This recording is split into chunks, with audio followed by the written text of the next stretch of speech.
In consultation with experts from within the Unified Command, the debris is consistent with the catastrophic loss of the pressure chamber. Upon this determination, we immediately notified the families. On behalf of the United States Coast Guard and the entire Unified Command, I offer my deepest condolences to the families.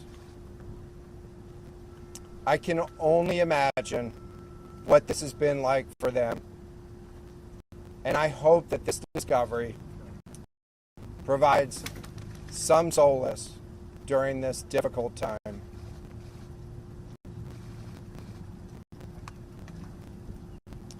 Additionally, we've been in close contact with the British and French consuls general to ensure that they are fully apprised and that their concerns are being addressed.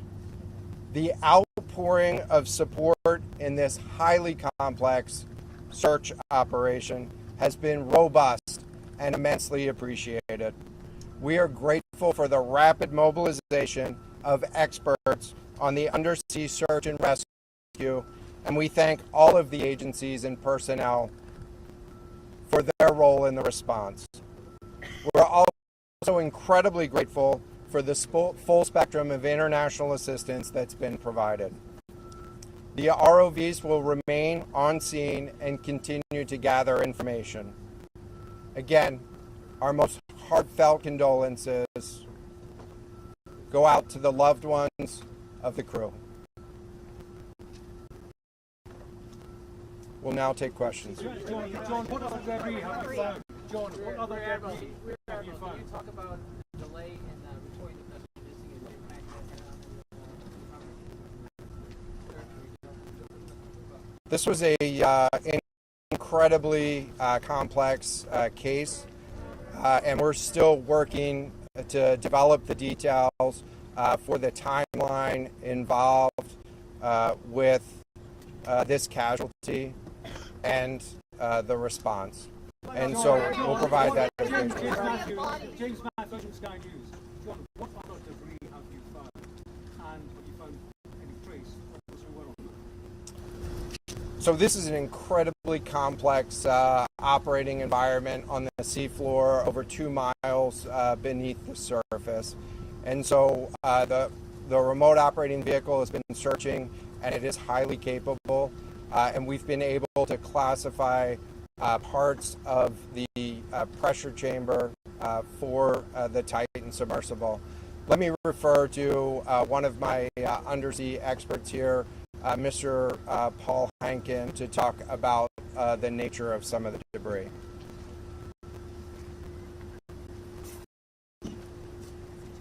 Thank you, Admiral. So essentially, we found 5 different major pieces of debris that told us that it was the remains of the Titan. The initial thing we found was the nose cone, which was outside of the pressure hull. We then found a large debris field. Within that large debris field, we found the front end bell of the pressure hull. That was the first indication that there was a catastrophic event. Shortly thereafter, we found a second smaller debris field.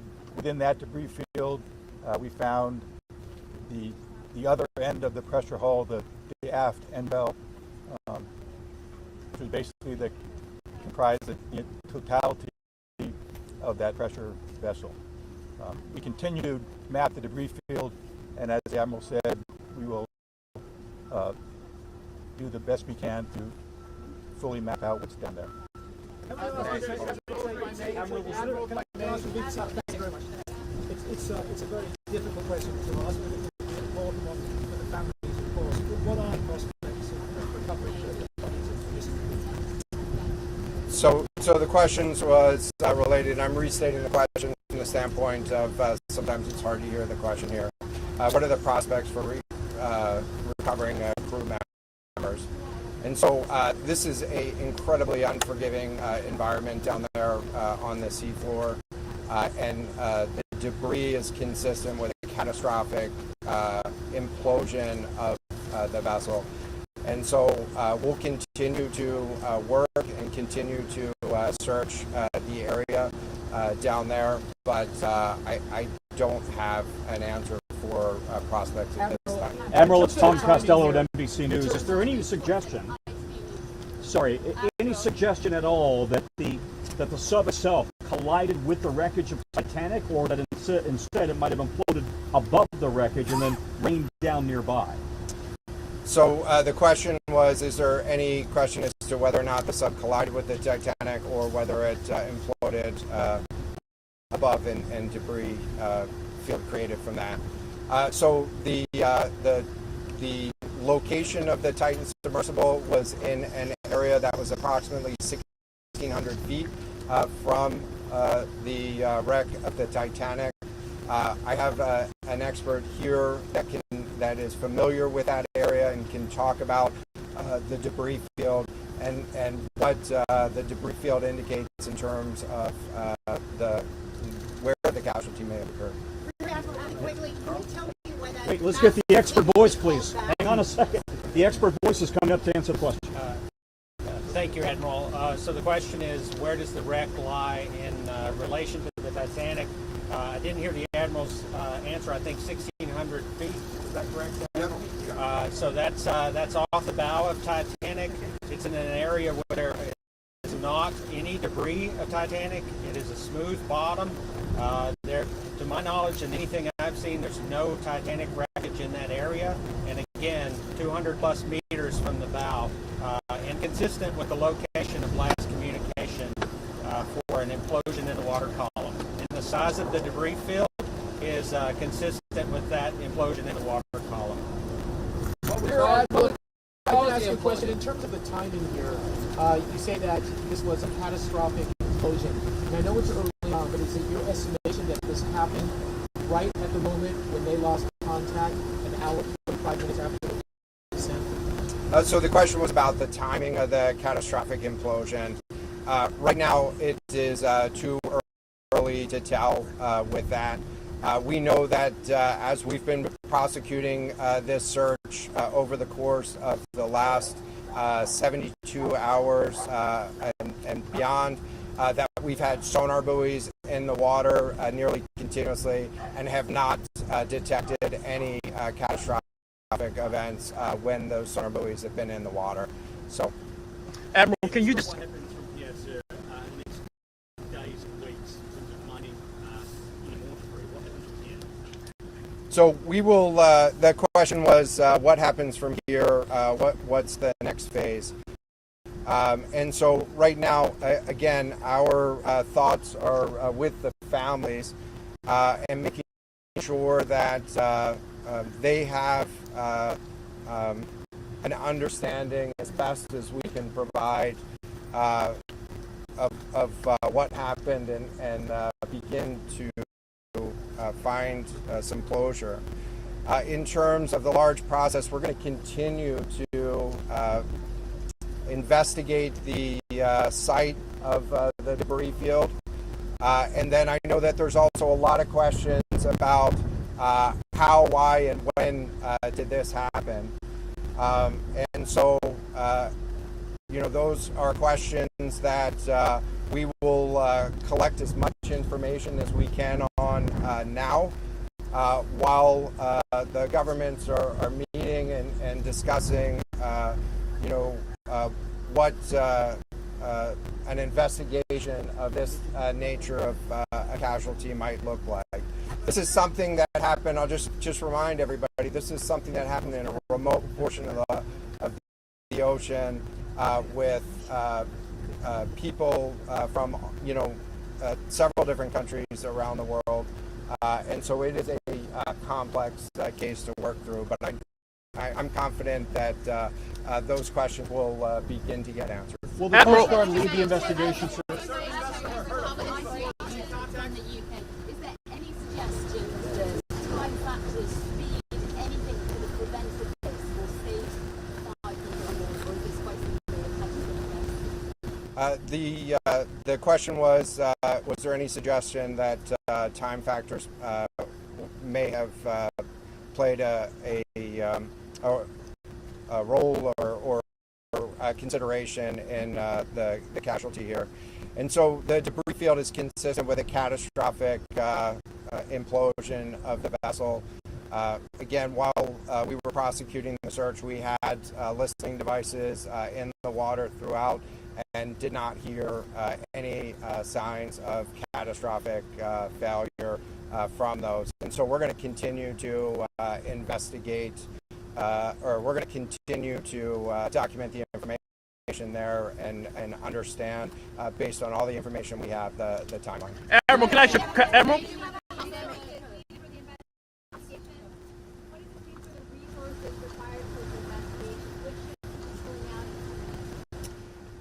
So the question was, what are the resources required for the investigation, and which ships will be pulling out and staying in? And so it's too early for me to talk about an investigation. That's a decision that's going to be taken outside of the search and efforts that I was leading. But we do have a number of vessels. We have 9 vessels on the scene right now. We had medical personnel on scene. We had other technicians on scene. And so we will begin to demobilize personnel and vessels from the scene over the course of the next 24 hours. But we're going to continue remote operations on the seafloor, and I don't have a timeline for when we would intend to stop remote operations on the seafloor at this point. Admiral, as a result of this, do you think there should be changes in the way these are safety rated or inspected so that this won't happen again? Yeah, the question was essentially about, do you think that there should be changes in safety ratings or inspection for these standards? I know that there's a lot of questions about why, how, when this happened, and the members of the Unified Command, have those questions too, as professionals and experts that work in this environment. And this is an incredibly difficult and dangerous environment to work in out there. But those questions about the regulations that apply and the standards, that's going to be, I'm sure, focus of future review. Right now, we're focused on documenting the scene and continuing the subfloor operation. We don't know the timing here, but there was the banging range yesterday that redirected and deployed the ROVs to this area. Is there anything conclusive in those noises that that redirection and then finding this debris field today all help? So throughout the search efforts, we reacted to the information that we had available to us. And while we continue to send it off for deeper analysis, again, really complex operating environment for us to work in. Let me check with the experts, but there doesn't appear to be any connection between the noises and the location on the seafloor. Again, this was a catastrophic implosion of the vessel, which would have generated a significant broadband sound down there that the sonar buoys would have picked up. Admiral, you mentioned closure. Admiral, you mentioned closure for the families. Admiral, can I just ask you about your comment regarding the families?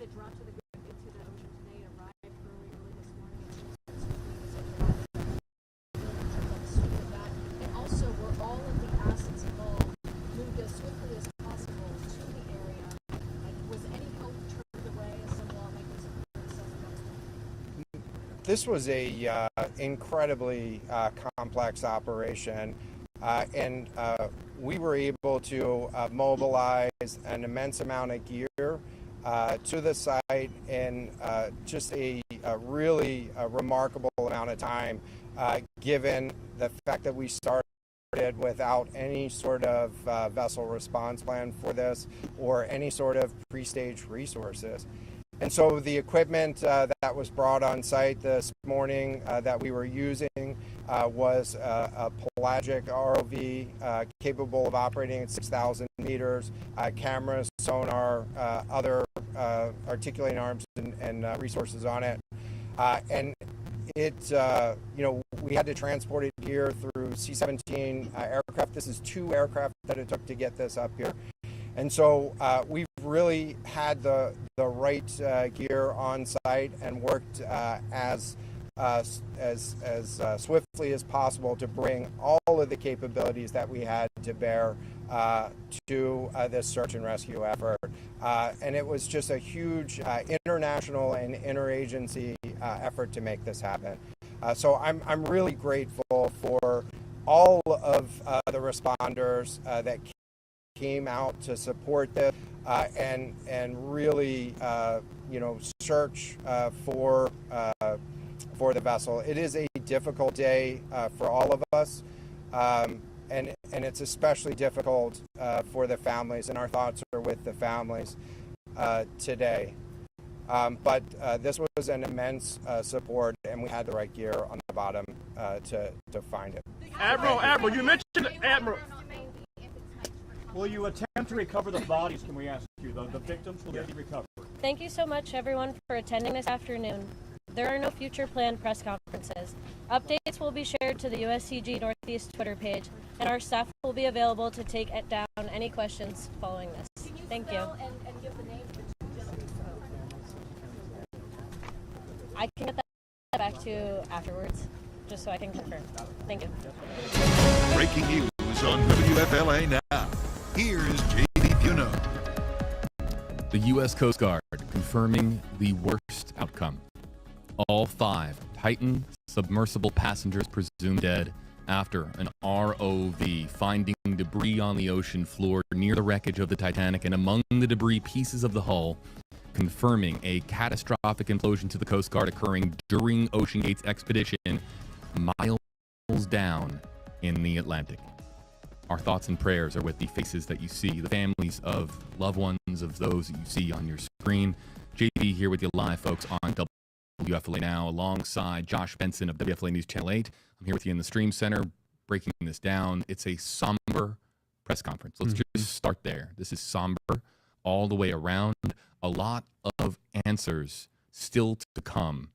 But processing this is worth a moment just to take a step back, evaluate this for what this is. This is a tragedy. It will mark underwater exploration for some time to come. But before we talk about how this impacts the future, in the now, these families are grieving. The colleagues of the 5 aboard are grieving. Think about the search and rescue crews that raced against the clock, working around the clock to try and bring this to the happy ending people around the world were cheering for. Here we are. It's the worst possible outcome, Josh, and it's a difficult one to swallow. Yeah, and as you said, I think this is a very tight-knit community from the exploration side of things. I mean, you've seen some of the guests on the national networks, even on this stream, talk about how they have friends who are on that vessel. That's hard to hear now, knowing that those people are gone. And so I think that's extremely hard for them. It's extremely hard for the family. I think everybody watching, as you said, was hoping for that Hollywood ending. They would find the hull, they would be able to pull it up, and they would be alive and just in the nick of time. But that wasn't the case. And I think I really wanted that last question to be answered before they shut down the news conference. Will they try to recover the bodies? And is that even possible? I know a lot of people online are just wondering, they're still kind of confused. Like, are they gone? Are they really? And the answer is yes. It's just a matter of they still can't find them. That's the problem. When you're talking about the magnitude of the ocean, you're talking about an implosion of this catastrophic implosion they're talking about of this vessel. To me, that sounds like it was essentially blown apart. And now where those bodies would be able to be recovered